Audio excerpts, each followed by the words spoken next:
I never told my son about my $60,000 monthly salary, even though he always saw me living a simple life.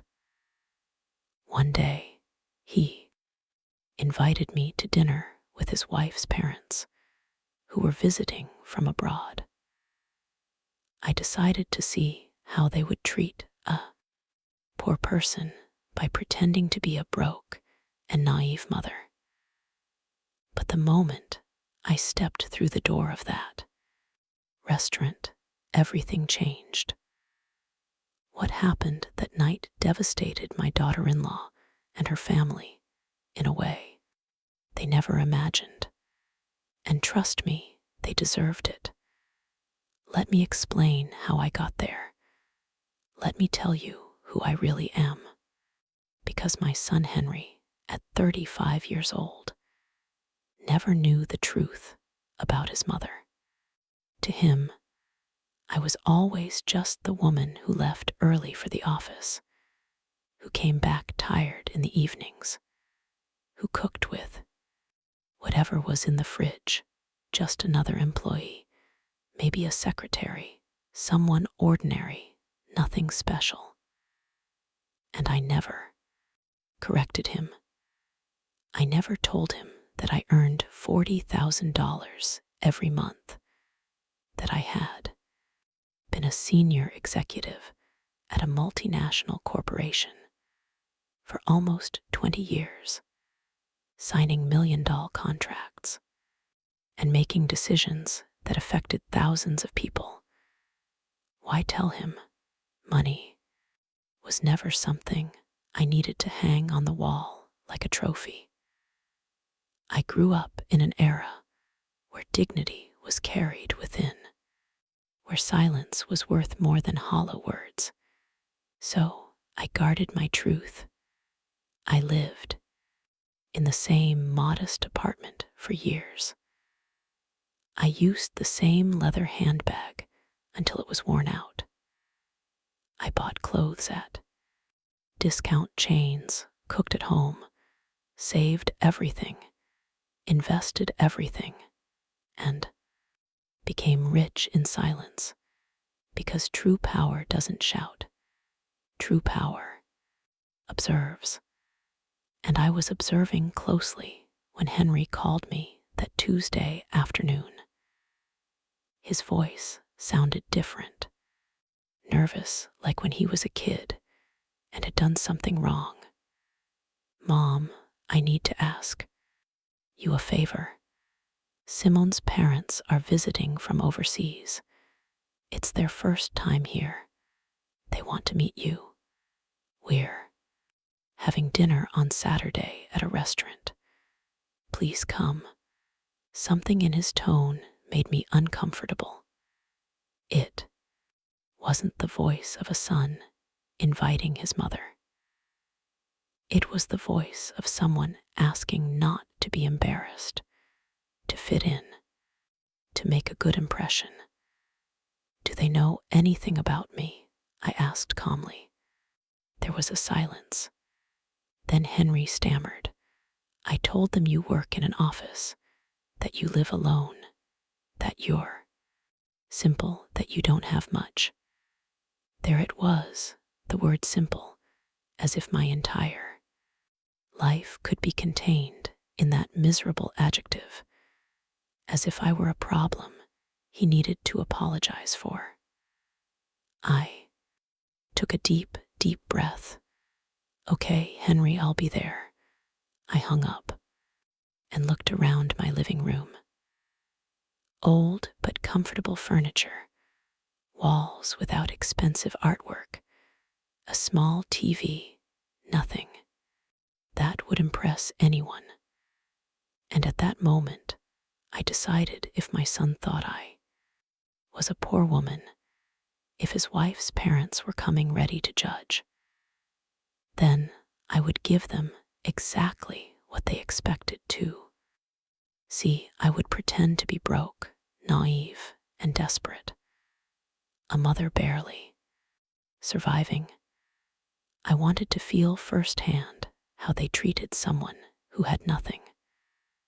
I wanted to see their true faces because I suspected something. I suspected Simone and her family were the type of people who measured others by their bank accounts.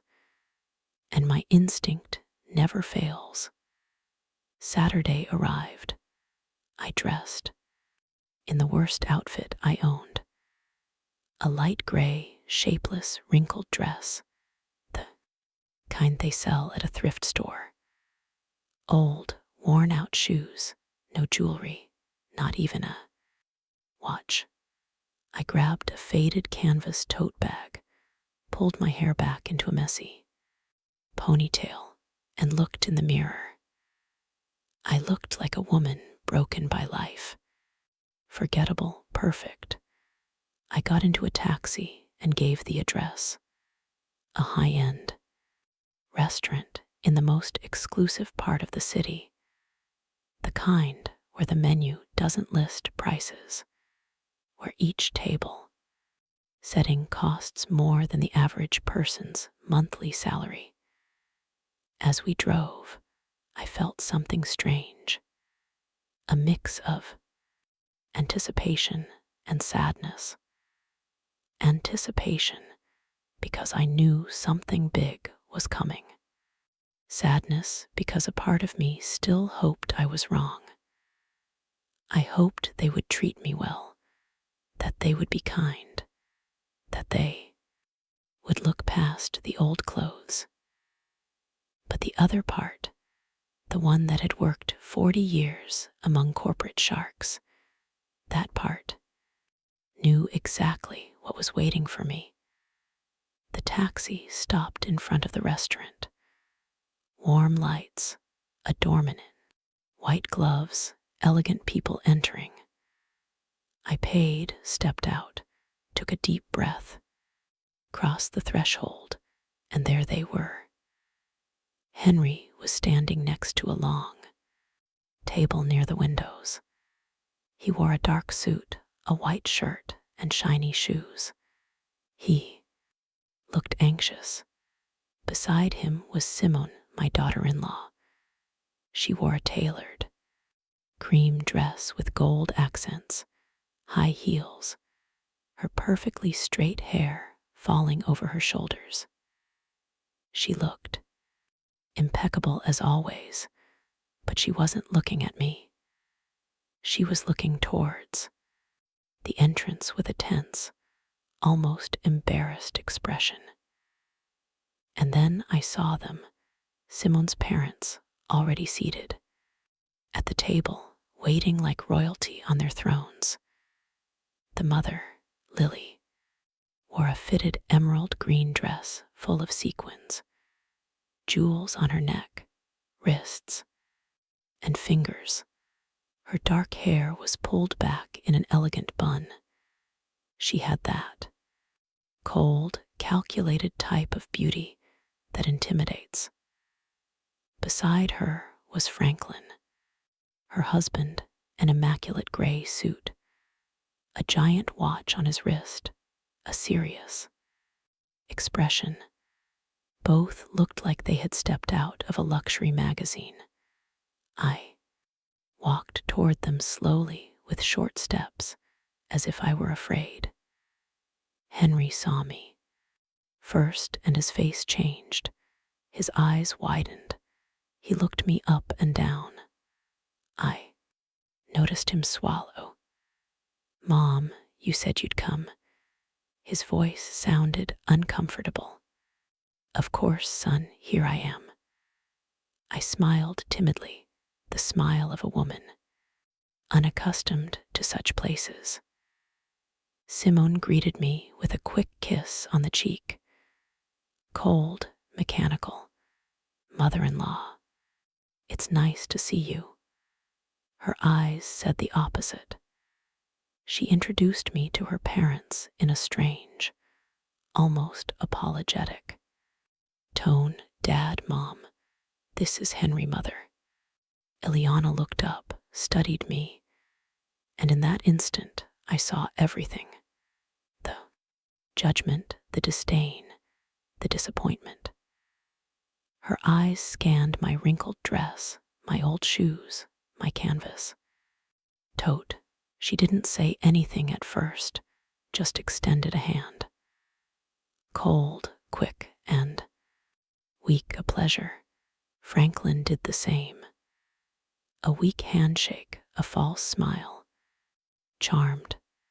I sat down in the chair at the end of the table, the one furthest from them, as if I were a second-class guest. No one helped me pull out my chair. No one asked if I was comfortable. The waiter arrived with the elegant, heavy menus written in French. I opened mine and pretended not to understand anything. Eliana watched me. "Do you need help with the menu?" she asked with a smile that didn't reach her eyes. "Yes. Please, I don't know what these words mean." My voice came out small, timid. She sighed and ordered for me. "Something simple," she said. "Something that doesn't cost too much. We don't want to overdo it." The phrase hung in the air. Franklin nodded. Henry looked away. Simone played with her napkin.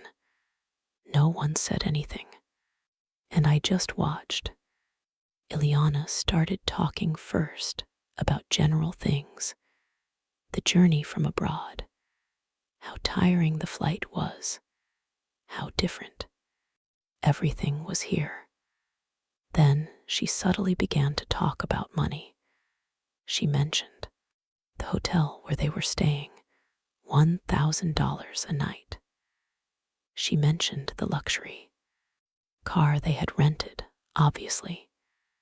She mentioned the stores they had visited. We bought a few things, nothing major, just a few thousand. She spoke, looking at me, expecting a reaction, expecting me to be impressed. I just nodded. "How nice," I said. "That's lovely," she continued. "You know, Ara, we've always been very careful with money. We worked hard. We invested well. Now we have properties in 3 countries. Franklin has major businesses, and I oversee our investments." She smiled a smile of superiority. "And you, what exactly do you do?" Her tone was sweet but venomous. "I work in an office," I replied, lowering my gaze. "I do a little bit of everything. Paperwork, filing, simple things." Ileana exchanged a look with Franklin. "Ah, I see, administrative work. That's fine. It's honest. All jobs are dignified." "Right, of course," I replied. The food arrived. Enormous plates with tiny portions, all decorated like art. Ileana cut her steak with precision. "This costs $80, she said, "but it's worth it. Quality is worth paying for. One can't just eat anything, right?" I nodded. "Of course, you're right." Henry tried to change the subject, talking about work and some projects. Ileana interrupted him.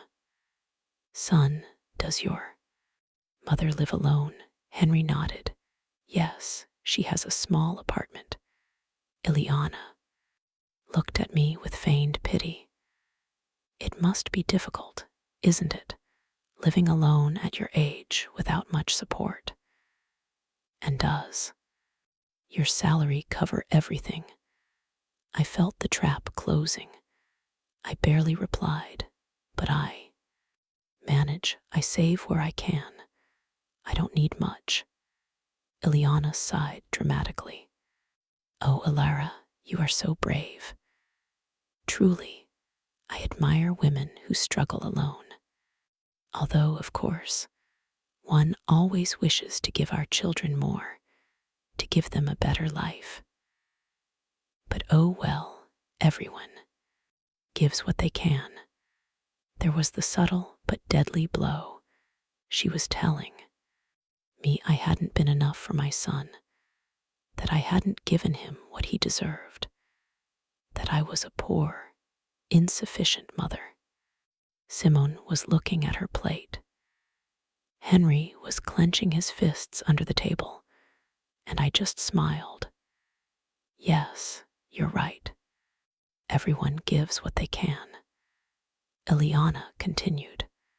We always made sure Simone had the best. She went to the best schools, traveled the world, learned 4 languages. Now she has an excellent job, earns very well. And when she married Henry well, we helped them quite a bit. We gave them money for the down payment on the house. We paid for their honeymoon because that's just who we are. We believe in supporting our children. She looked at me intently.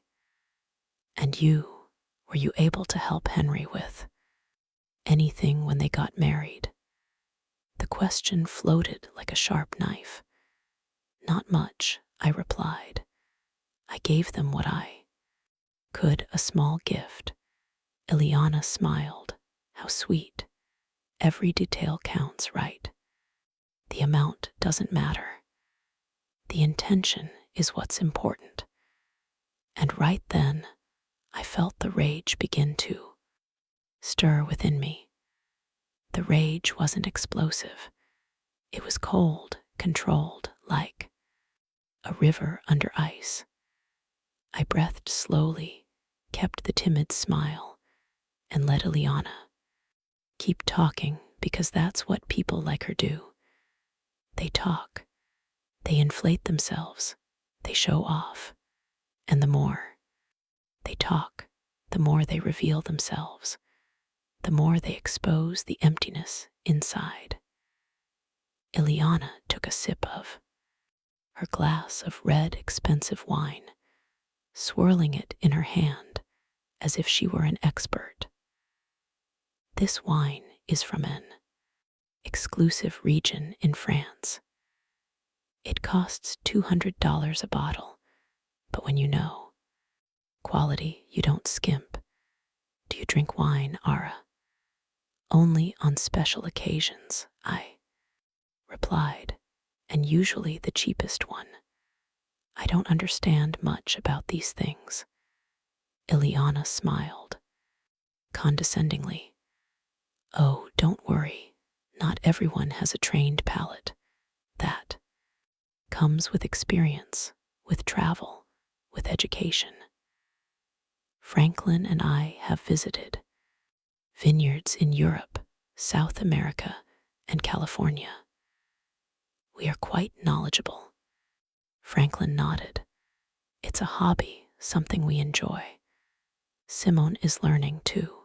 She has good taste. She inherited it from us. He looked at Simone with pride. Simone offered a weak smile. Thanks, Mom. Ileana turned to me. And you? Ara, do you have any hobbies? Anything you enjoy doing in your free time? I shrugged. I watch television, cook, walk in the park. Simple things. Ileana and Franklin exchanged another look. A look loaded with meaning, with silent judgment. How lovely, Ileana said. Simple things have their charm too. Although, of course, one always aspires to more, right? To see the world, to experience new things, to grow culturally. But well, I understand not. Everyone has those opportunities. I nodded. You're right. Not everyone has those opportunities. The waiter arrived with dessert. Tiny portions of something that looked like edible art. Ileana ordered the most expensive one, $30 for a piece of cake. the size of a cookie. "This is delicious," she said after the first bite. "It has edible gold on top. See those little golden flakes. It's a detail only the best restaurants offer." I ate my dessert. Simpler, cheaper, in silence. Ileana continued, "You know, Ara, I think it's important that we talk about something as a family now that we are all here." She looked up. Her expression changed, becoming serious, falsely maternal. "Henry is our son-in-law, and we love him very much. Simone loves him, and we respect that decision. But as parents, we always want the best for our daughter." Henry tensed up. "Mom, I don't think this is the time." Ileana raised her hand. "Let me finish, son. This is important." She looked at me. "I understand you did the best you could. With Henry, I know raising him alone wasn't easy, and I truly respect you for that. But now Henry is at another stage in his life. He is married, he has responsibilities, and well, Simone and he deserve to have stability." "Stability?" I asked softly. "Yes," Ileana replied. "Financial, emotional stability. We have helped a lot, and we will continue to help. But we also believe it's important that Henry doesn't have unnecessary burdens." Her tone was clear. She was calling me a burden. Me, his mother, his mother-in-law. Simone was looking at her plate as if she wanted to disappear. Henry had his jaw clenched. "Burdens," I repeated. Ileana sighed. "I don't want to sound harsh, Alara, but at your age, living alone with a limited salary, it's natural for Henry to worry about you, to feel that he must take care of you. And that's fine. He is a good son, but we don't want that worry to affect his marriage. Do you understand me?" "Perfectly," I replied. Ileana smiled. "I'm glad you understand. That's why we wanted to talk to you. Franklin and I have thought about something." She paused dramatically. "We could help you financially, give you a small monthly allowance, something that allows you to live more comfortably without Henry having to worry so much. Obviously, it would be modest. We can't work miracles, but it would be a support." I remained silent, watching her, waiting. She continued, "And in exchange, we would only ask you to respect Henry and Simone's space, not to seek them out so much, not to pressure them, to give them the freedom to build their life together without interference." How does that sound? There was the offer, the bribe disguised as charity. They wanted to buy me off. They wanted to pay me to disappear from my son's life, so I wouldn't be a nuisance, so I wouldn't embarrass their precious daughter with my poverty. Henry exploded. "Mom, that's enough. You don't have to." Ileana interrupted him. Henry calmed down. "We're talking like adults. Your mother understands, right?" I picked up my napkin, calmly wiped my lips, took a sip of water, and let the silence grow. Everyone was looking at me. Ileana with expectation, Franklin with arrogance, Simone with shame, Henry with desperation. And then I spoke. My voice came out differently. It was no. longer timid. It was no longer small. It was firm, clear, and cold. That's an interesting offer. Ileana, truly very generous of you. Ileana smiled victoriously. I'm glad you see it that way. I nodded. But I have a few questions just to understand clearly. Ileana blinked. Of course, ask whatever you like. I leaned forward slightly. How much exactly would you consider a modest monthly allowance? Ileana hesitated. Well, we were thinking about $500, maybe $700 depending. I nodded. I see $700 a month for me to disappear from my son's life. Ileana frowned. I wouldn't put it like that. But yes, I responded. That is exactly how you put it. She adjusted in her chair. Ara, I don't want you to misunderstand. We just want to help, of course. I said help. How did you help with the house down payment? How much was that? Ileana nodded proudly. $50,000. Actually, $40,000. Ah, $40,000. How generous. And the honeymoon, $25,000. Ileana said it was. A 3-week trip through Europe. Incredible, unbelievable, I replied. So, you've invested about $65,000 in Henry and Simone. Ileana smiled.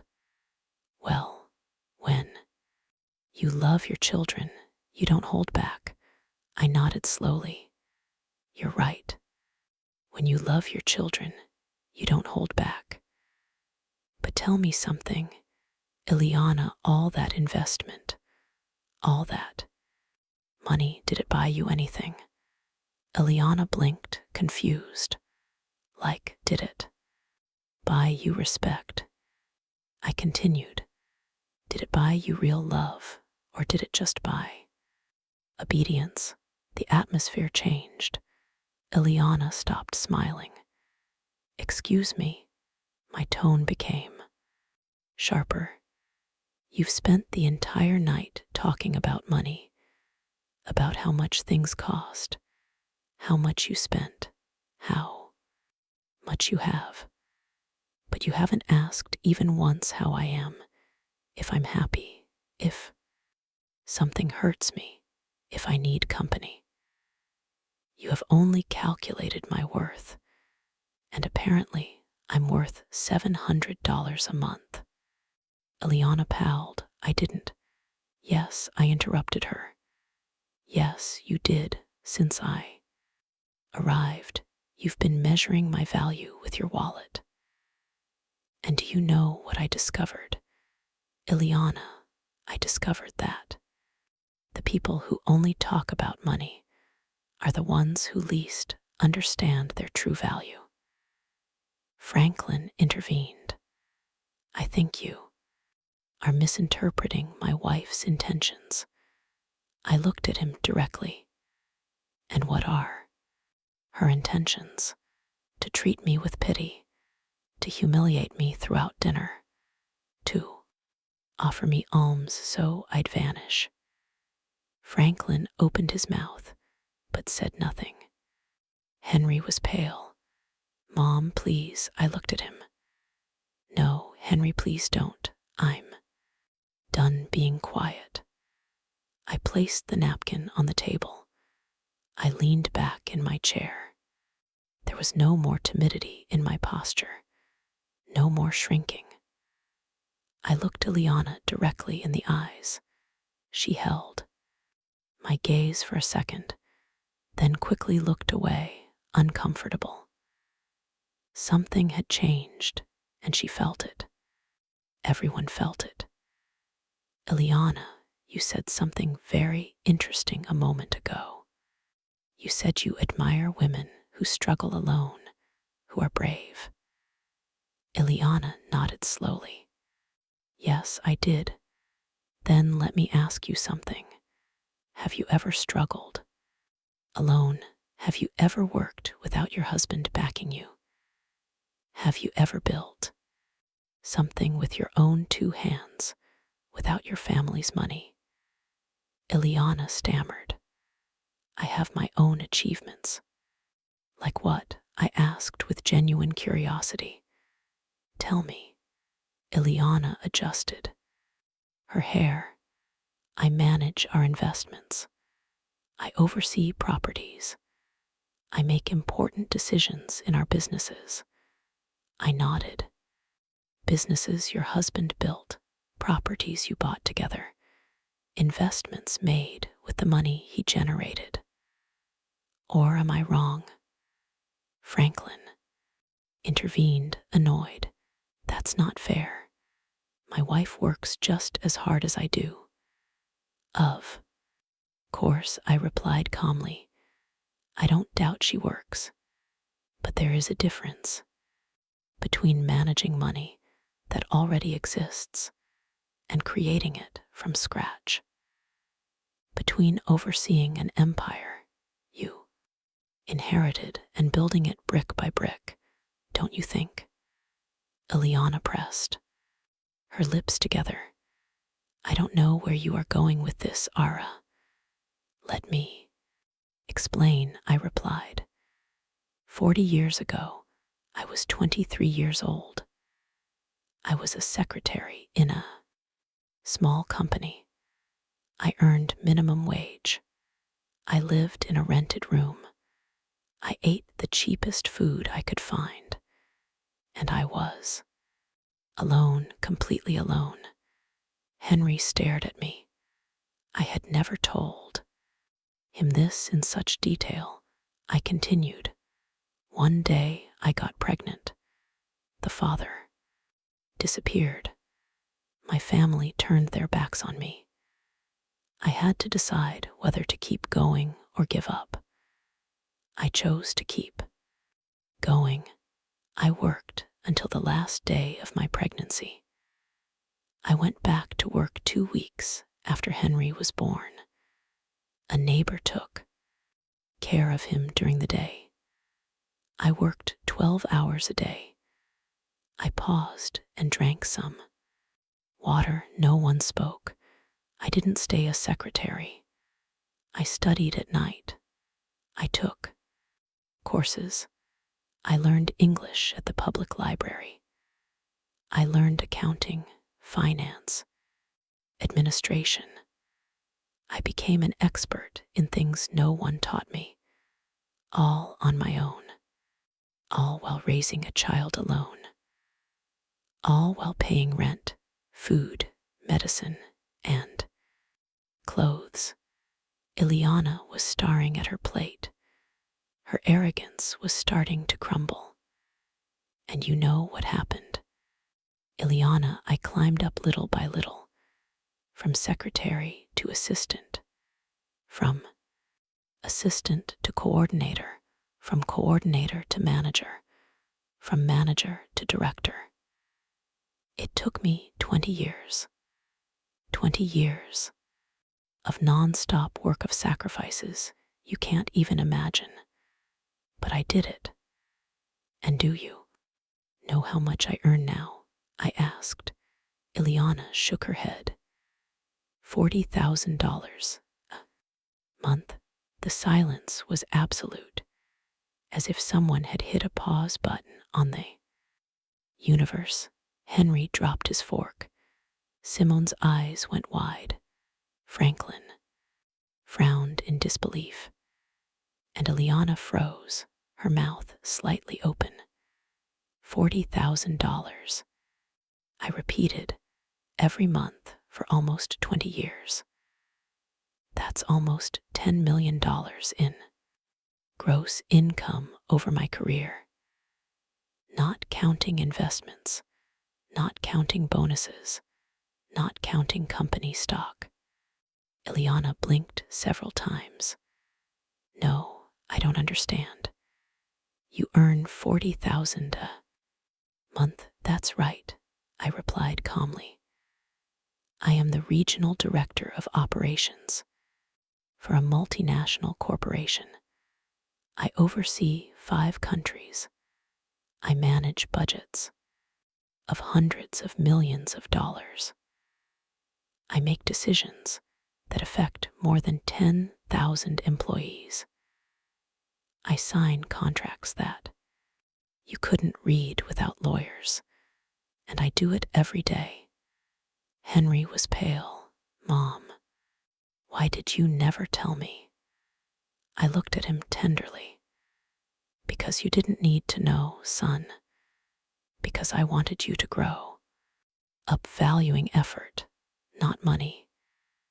Because I wanted you to become a person, not an heir, because money corrupts, and I wasn't going to let it corrupt you. But then Simone whispered, why do you live in that small apartment? Why do you wear simple clothes?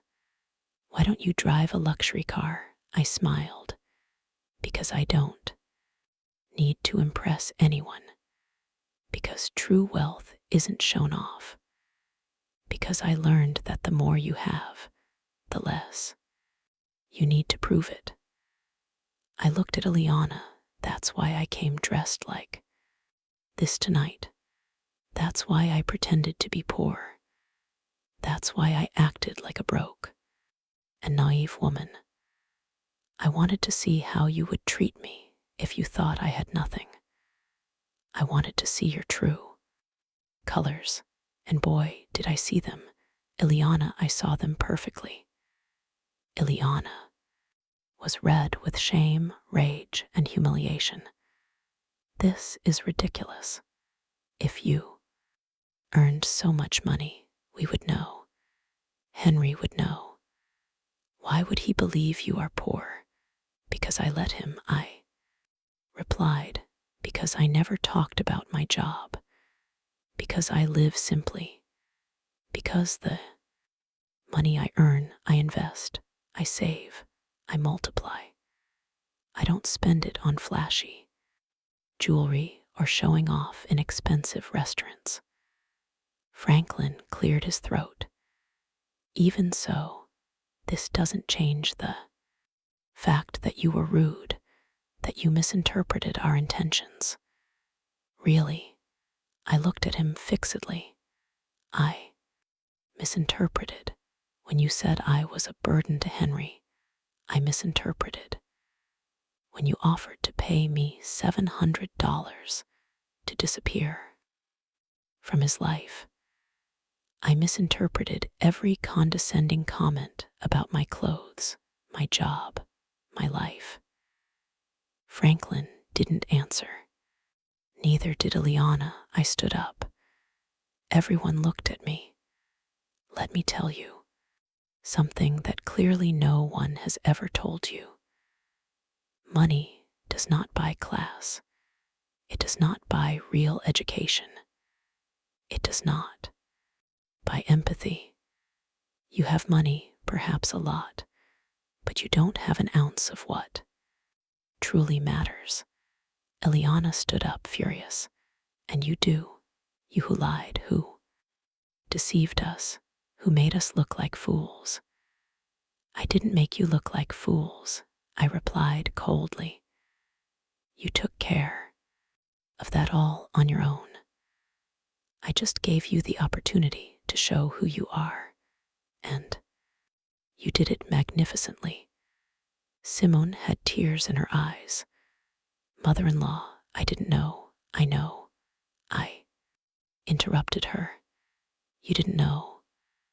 But your parents knew exactly what they were doing. They knew they were humiliating me.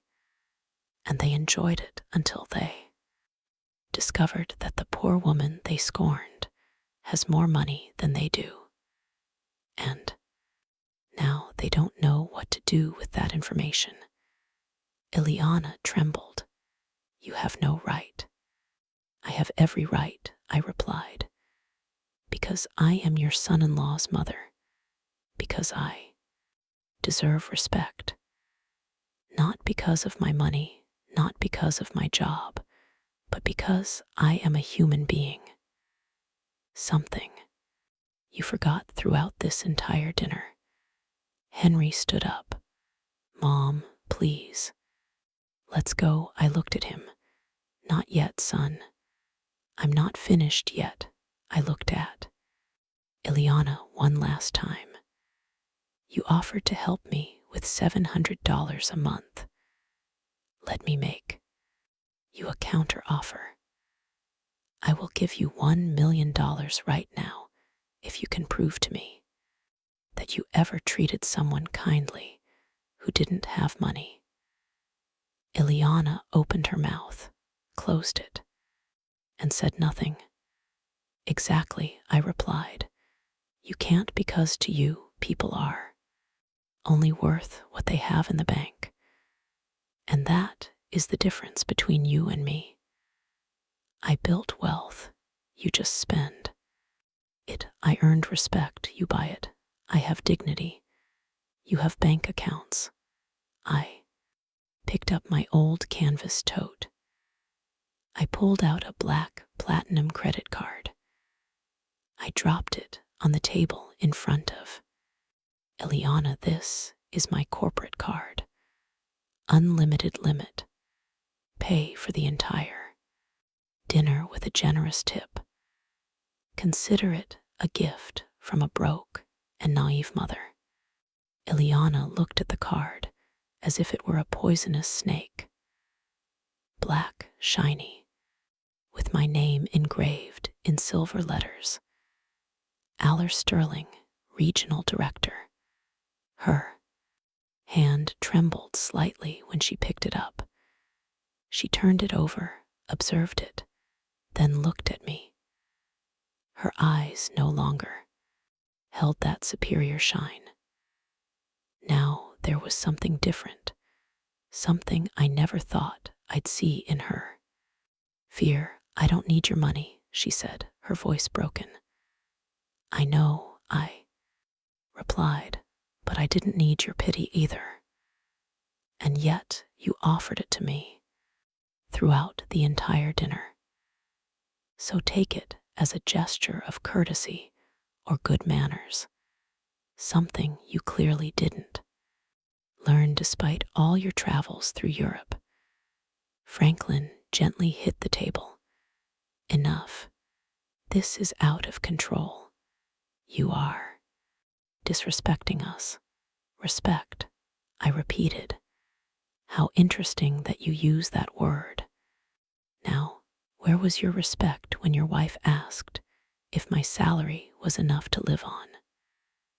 Where was it when she suggested I was a burden to my son? Where was it when she offered to buy me off so I disappear? Franklin clenched his jaw. Ileana just wanted to help. I corrected her. Ileana wanted to control. She wanted to ensure that the poor mother wouldn't ruin her daughter's perfect image. She wanted to eliminate the weak link in the chain. The problem is she chose the wrong link. I looked at Simone. Her head was bowed, her hands in her lap, trembling. Simone, I said, softly. She looked up. Tears were streaming down her cheeks. I'm sorry, she whispered. I'm so sorry. I didn't know that my parents don't finish. That sentence, I interrupted her. Because you did know, maybe you didn't know about my money, but you knew how your parents are. You know how they treat people they consider inferior. And you did nothing to stop them, Simone sobbed. I wanted to say something, but they are my parents. I know, I replied, and Henry is my son, and yet I let him make his own decisions. I let him choose his life, his wife, his path, because that is how you love, with freedom, not with control, not with money, not with manipulation. Henry came closer to me. Mom, forgive me. Please forgive me for never asking, for assuming, for thinking you were. His voice cracked. I hugged him. You don't have to apologize, son. I did what I did for a reason. I wanted you to be independent, to value the right things, not to depend on me financially, to build your own life. But you made me feel like I had to protect you. Henry said that I had to worry about you, that you were fragile. I know, I replied. And it wasn't wrong that you thought that, because that's how you learn to care, to worry about others, to be empathetic. Those are lessons money can't buy.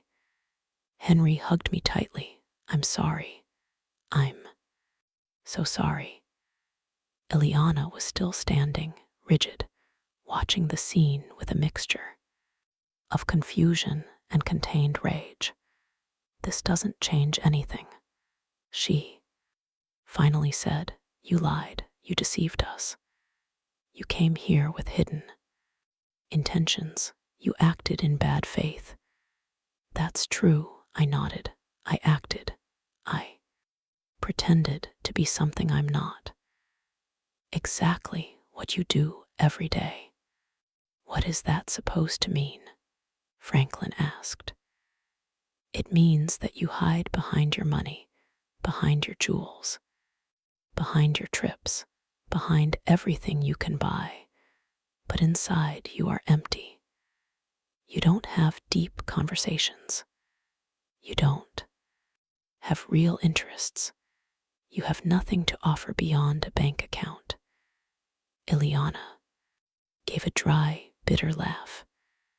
Coming from someone who lied all night, that's hypocrisy.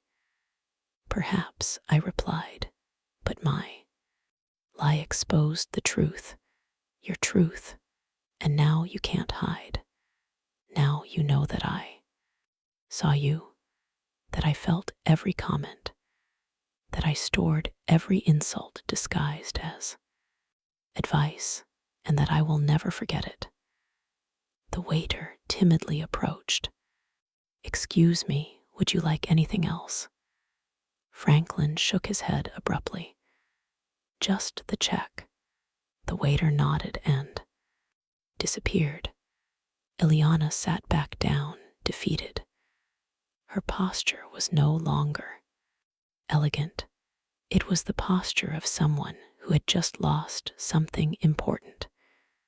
And it wasn't money. It was power. Ara, she said in a softer, less aggressive voice. I don't want this to ruin the relationship between our families. Henry and Simone love each other. They have a life together. We can't let this, I interrupted her. Let this what? Let this ruin your plans. Let this expose what you really think. It's too late for that. Ileana, the damage is done, but we can fix it, she insisted. We can start over. No, I cut her off firmly. We can't because now I know who you are, and you know who I am. And that truth cannot be erased with empty apologies or fake smiles.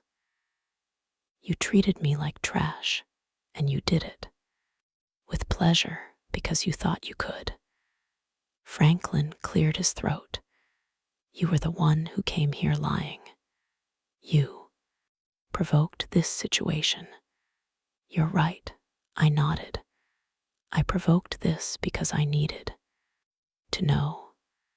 I needed to confirm what I already suspected, that you are not good people, that your money doesn't make you better, that you are exactly the kind of people who despise others for not having the same things.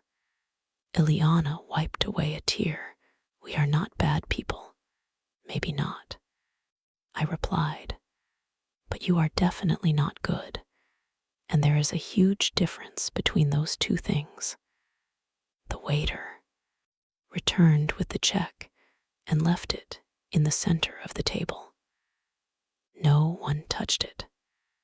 Ileana looked at my black card, still in her hands, then looked at me. I'm not going to use your card, she said.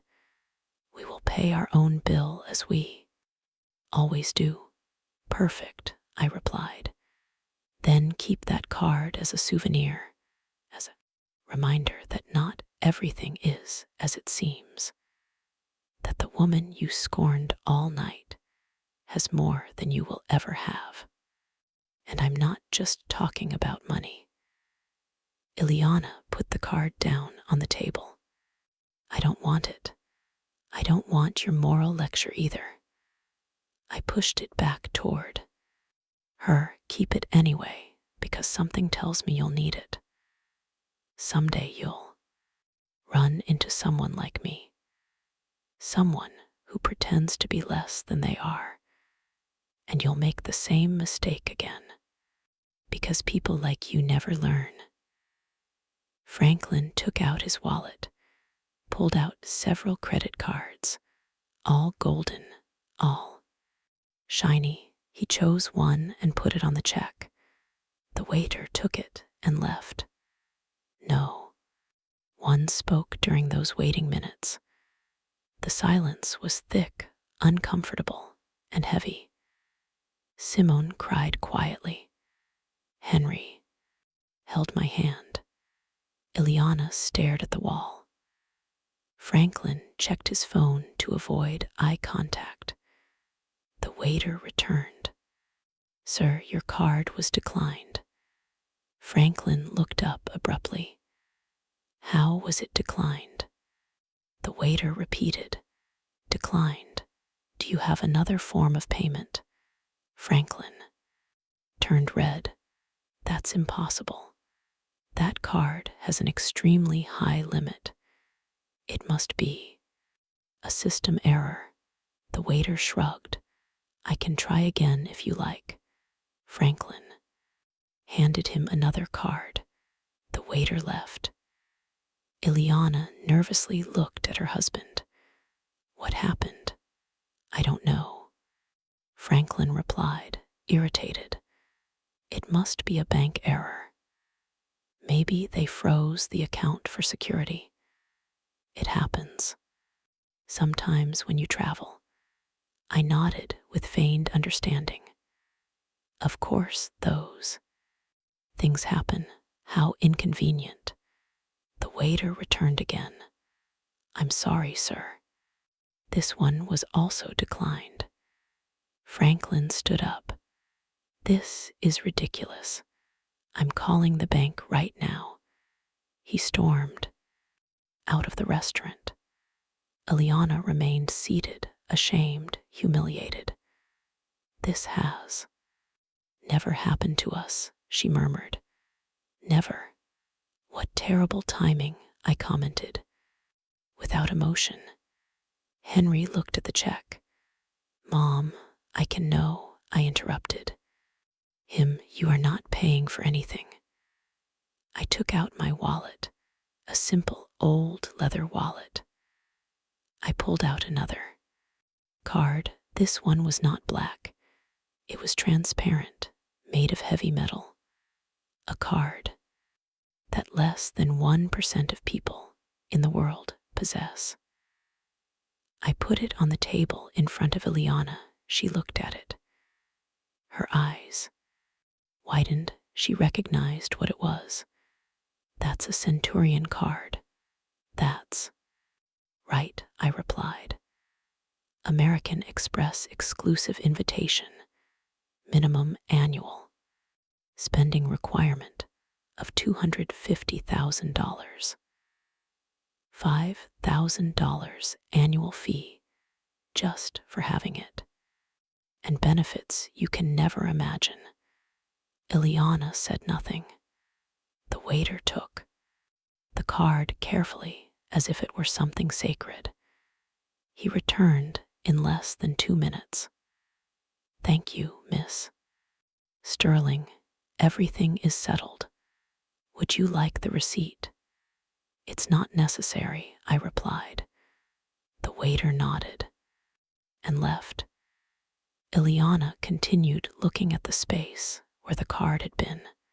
I stood up, took my old wallet, my canvas tote, and looked at Ileana one last time. The dinner was delicious. Thank you for the recommendation of the place, and thank you for showing me exactly who you are. You saved me a lot of time, a lot of energy, and many future disappointments. Ileana finally looked up. Her eyes were red, not from crying, but from contained rage. This doesn't end here, she said, her voice trembling. You can't just humiliate us and walk out as if nothing happened. Simone is our daughter. Henry is our son-in-law. We will still be family. You will have to see us. You are right, I smiled. I will have to see you at birthdays, Christmases, and family gatherings. But now I will see you differently. I will no longer wonder what you think of me. I already know. And you will know that I know. And you will live with that. Every time you see me, every time you pretend to be kind, you will remember this night. Franklin returned to the table. His phone was in his hand. His face was pale. There's a problem with the accounts, he said.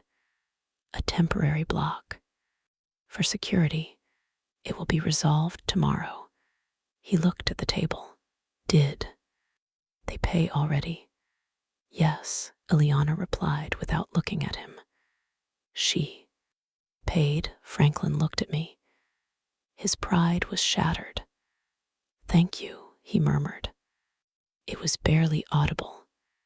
You're welcome, I replied. That's what family is for, isn't it? To help each other, especially when someone needs a small allowance. Say $700, or in this case, $800, which is what this dinner cost. Franklin closed his eyes. Ileana clenched her fists in her lap. Henry approached. Mom, let's go, please, it's enough. I looked at him. You're right, it is enough. I turned to Simone. She was still crying. Quietly, Simone, I said softly. She lifted her head.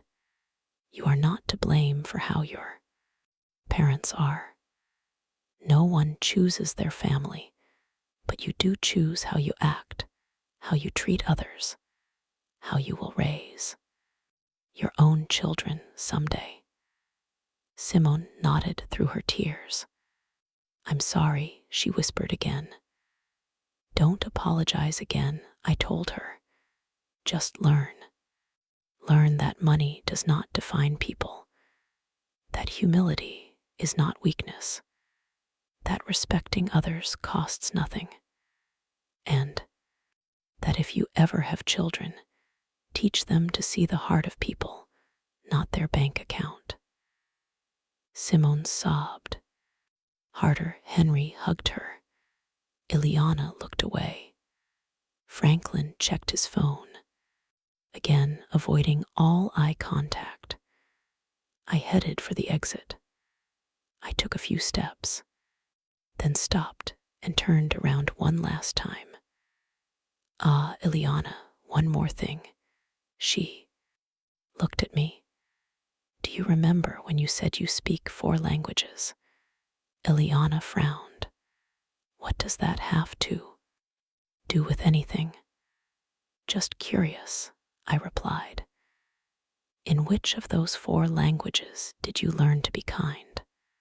Because clearly it wasn't in any of them. Ileana opened her mouth, but no words came out. Exactly, I said. You can speak 100 different languages and still not say anything worth listening to. I walked out of the restaurant. Henry walked beside me. The fresh night air hit my face. I breathed deeply. I felt as if a huge weight had been lifted off me. Not a physical weight, but an emotional one. The weight of pretending, of tolerating, of keeping silent. Henry took my arm. Mom, are you okay? Perfectly fine, I replied. Better than ever. And you, Henry sighed. I don't know. I'm processing everything. I can't believe you never told me about your job, about your money, about everything you accomplished. I stopped and looked him in the eyes. Does it bother you? He quickly shook his head. No, of course not. I'm proud, incredibly proud, but I also feel foolish, blind. You are not foolish, I told him. You simply saw what I wanted you to see. And I did it on purpose because I needed you to grow up without depending on me, without feeling you had an economic safety net waiting for you. I needed you to fight, to work, to value everything you achieved on your own.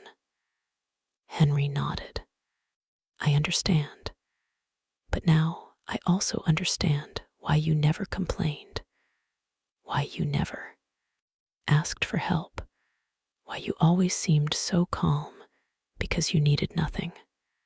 I smiled. I needed many things, son. Only none of them could be bought with money. I needed to see you grow up, see you become a good man, see you make the right decisions. And I achieved that even marrying Simone, he asked in a weak voice. Even marrying Simone, I replied, she is not her parents. She can learn. She can change. But that depends on her and on you, on how you build your relationship, on what values you choose to follow. Henry remained silent, processing, thinking. A taxi stopped in front of us. I had called for a ride share as we left. I opened the door. Henry stopped. Me, Mom, can I ask you something? Of course. Why did you do it? Why did you come pretending to be poor? Why didn't you just tell them the truth from the beginning? I closed the taxi door. I turned to him because I needed to know, son. I needed to confirm if my suspicions were correct, if Simone's family was really as I imagined.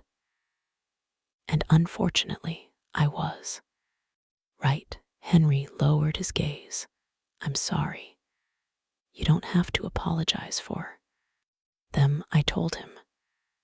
But you do have to decide what kind of husband you want to be, what kind of father you want to be. Someday. What do you mean? He asked. I mean that you have just seen two very different ways of handling money and power. Your in-laws' way and mine. They use it to control, to humiliate, to feel superior. I use it to have freedom, to help without showing off, to live peacefully.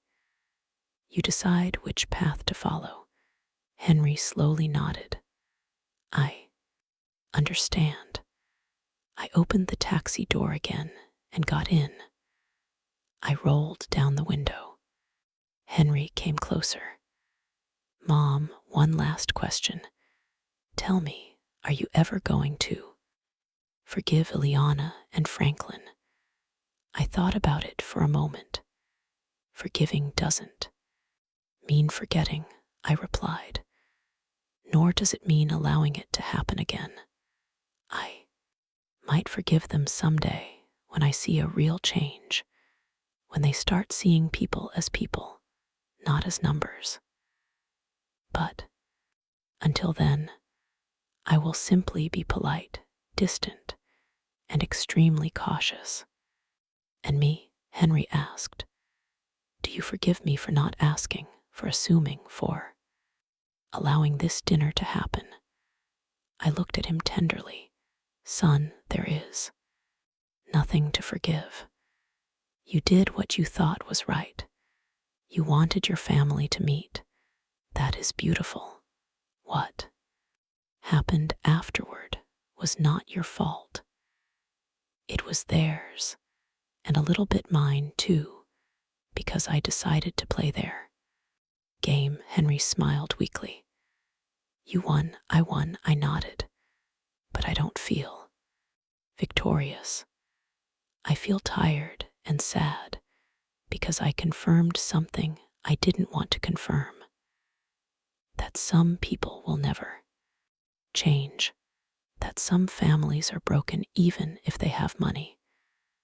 That there are voids no bank account can fill. The taxi driver cleared his throat. Ma'am, should we go? Yes, I replied. Give me 1 second. I looked at Henry one last time. Go to Simone, talk to her. Listen to her, support her, but also be honest. Tell her how you felt tonight.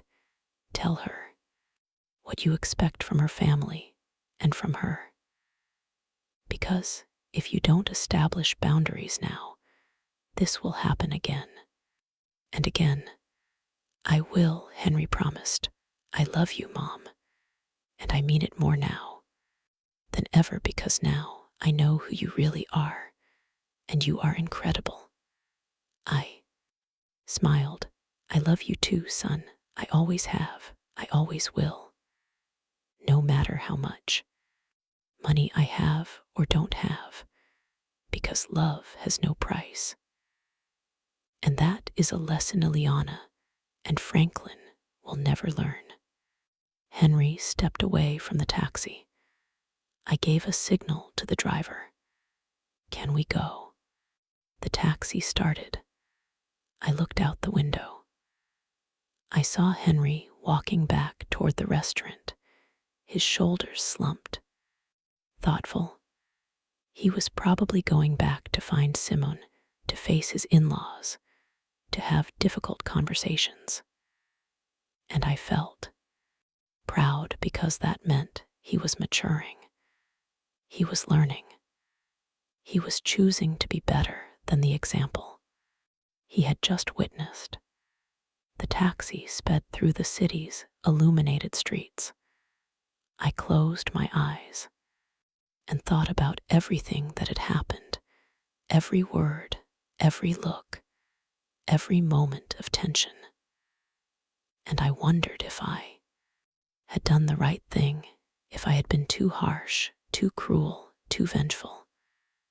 But then I remembered every disguised insult, every condescending comment, every look of disdain. And I knew that. No, I hadn't been to anything. I had simply been honest. Finally, the taxi was crossing the empty streets of the night. The lights of the buildings flashed quickly past the window. I opened my old canvas tote and took out my phone. A simple phone, nothing ostentatious, nothing attention-grabbing. I had 3 unread messages. One from my assistant asking about a Monday meeting. Another from a colleague congratulating me on a closed contract. And one from an unknown number. I opened the unknown message. It was from Simone. Mother-in-law, please forgive me. I didn't know my parents would be like that. I am ashamed. I need to talk to you, please. I looked at the message for a long time. I thought about responding. Then I decided not to. No. She still needed time. She needed it too. Words rushed out of guilt rarely mean anything. Real, true changes take time, reflection, and consistent action. I put the phone aside. The taxi driver looked at me through the rearview mirror. "Excuse me for asking, ma'am. Is everything okay?" I looked up at him. "Yes, everything is fine." "Why?" "Well, you got in very quietly. And normally, the people who come out of that restaurant are happy, talking about how delicious the dinner was. You came out as if you had been in a war." I smiled slightly. "Something like that. Was it that obvious?" He shrugged. "I've been driving a cab for 20 years. I've seen it all. Drunk people, people fighting, couples breaking up, families arguing. And you have that look of someone who just said something they'd been keeping inside for years." "You're perceptive," I told him. "It's my job," he replied. "Plus, it helps pass the time. Do you want to talk about it?" "You don't have to, but sometimes it helps to tell things to a stranger. Someone who isn't going to judge you. Someone who doesn't know you." I thought about his offer. It was tempting, but I shook my head. "Thank you, but I think I've talked enough for today." He nodded. "I understand, but let me tell you something. Whatever happened in there, you did the right thing. I know, because you are calm. You are not crying. You are not screaming. You are processing. And that means you spoke your truth. And the truth always brings peace, even if it hurts." His words surprised me.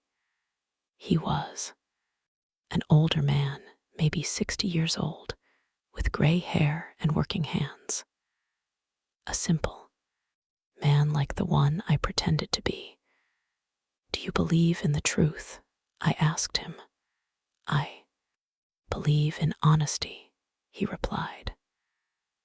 "Not always the absolute truth, because the truth changes depending on who tells it. But honesty doesn't.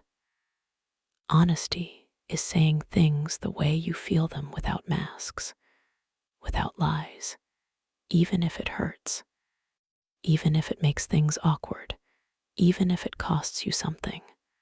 I nodded. "You're right. My wife always told me I was too direct."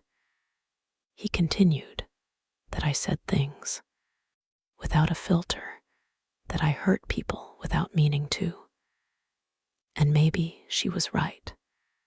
But she also told me that she never doubted me, because she knew that what came out of my mouth was real, not calculated, not manipulated, just real." I smiled. "She sounds like a good woman." "She was," he replied. "She died 5 years ago." "I'm sorry," I said sincerely. He shook his head. "Don't be sorry. We had 40 years together. 40 years of honesty, of fights, of reconciliations, of laughs, of tears. And not once did I go to sleep wondering what she really thought, because she always said it. And so did I. That is a gift." "You're right," I murmured. "It's a gift." The taxi stopped at a red light. "Can I ask you something personal?" the taxi driver asked. "Go ahead." "Are you rich?" The question took me by surprise, not because of the question itself, but because of the direct way he asked it. Why do you ask that? Because I picked you up from a $1,000 per person restaurant, but you dress like someone who shops at discount stores. You have an old bag, worn out shoes, but you talk like an executive. You move like someone with power. And you paid for my cab with crisp new bills that you pulled out of a wallet that looks 20 years old. Observant, I commented. Part of the job, he repeated. Then am I? It depends on how you define rich, I replied. If you are talking about money, yes, I have enough, more than enough. If you are talking about happiness, I also have peace, health, a son I love, work I am passionate about. That makes me rich in many ways. He nodded, satisfied. I knew there was something. Truly rich people don't need to prove it. The light changed to green. The taxi moved forward. And what happened in that restaurant? He asked. If it's not too indiscreet.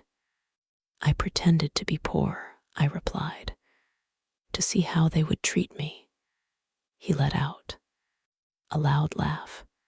Seriously, that is brilliant. And how did they treat you? Like trash, I said without emotion. They humiliated me. They offered me arms. They treated me as if I were invisible, less than human. He stopped laughing. I'm sorry. That must have hurt a little, I admitted. But it also confirmed something for me. That I was right about those people. That they weren't worth my time. That they didn't deserve my respect, and now they know it. Now they know who I am, and they will have to live with that shame. The taxi driver whistled softly. That must have been epic.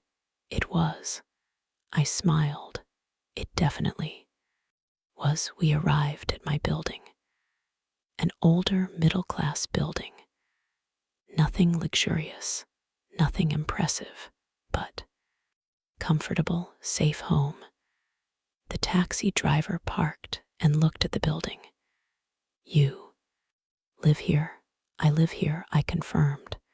He shook his head, astonished. You truly are special. Most people with money move to expensive areas, to buildings with doormen, private security, gyms, and pools.